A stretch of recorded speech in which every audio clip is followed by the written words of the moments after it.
Good morning, people of the internet. It's another news video. Let's do it. Newsy news.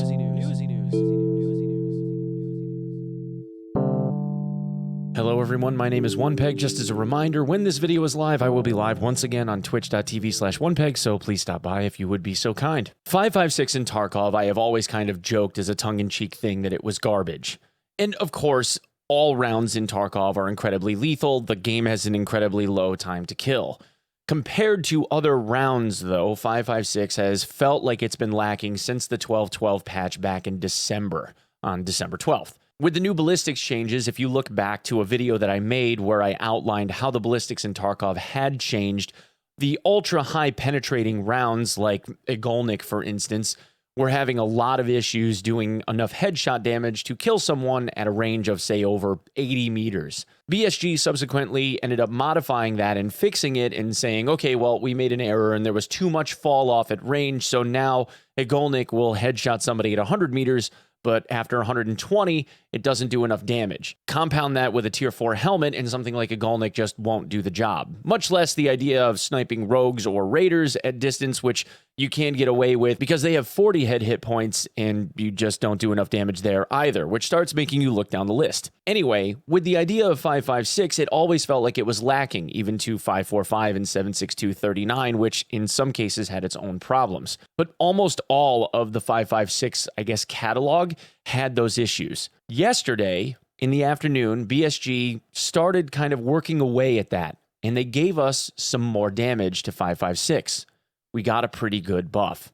And here's the list. All of the 556 ammos on this list, which I believe to be all of the 556 ammo in the game, has seen at least a 2 or 3 point increase in their damage. A few of them have been offset a little bit by a 1 or 2 point reduction in their penetration, but it's so minuscule it really doesn't matter. Overall, even though this is only looking like a 3 whatever point damage increase, actually ends up being a pretty massive increase. The reason why is because of the amount of lethality that is included in these rounds at distance. For instance, M995 had its damage increased from 40 to 42.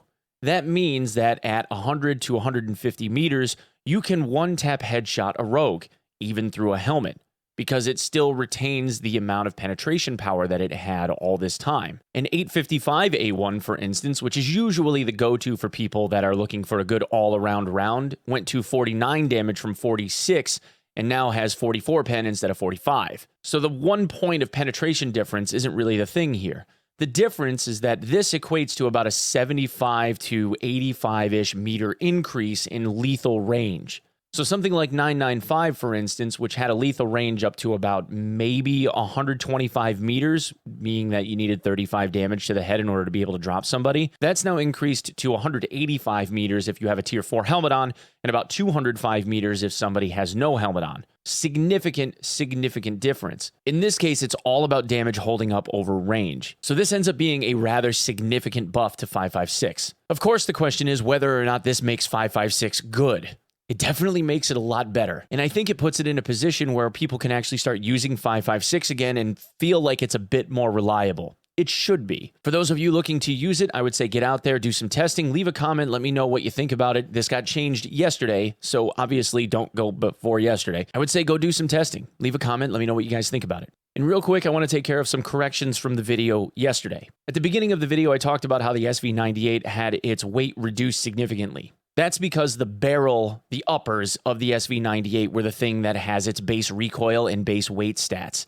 When you start adding things like the stock and whatnot to it, obviously it makes the gun a bit more heavy. Also, the SV98 was modified. If you hadn't seen, it takes up 1 row, or used to back during the 12.12 days. Now with 12.12.30, it takes up 2 rows instead of 1. Also, I missed an edit yesterday where I was talking about SMGs and changes with them. All of the SMGs across the board had a buff to their recoil stats, their base recoil stats of about 10 to 11% depending on which one you're looking at. So all SMGs across the board should feel considerably more controllable than they used to. All right, that's what I have for this one, guys. Thank you so much for coming and checking out the video. If you would be so kind, please give me a follow on my socials at OnePegMG on Twitter, and please consider giving me a sub here if you enjoy the content. Thanks so much. We'll see you in the next one. Peace.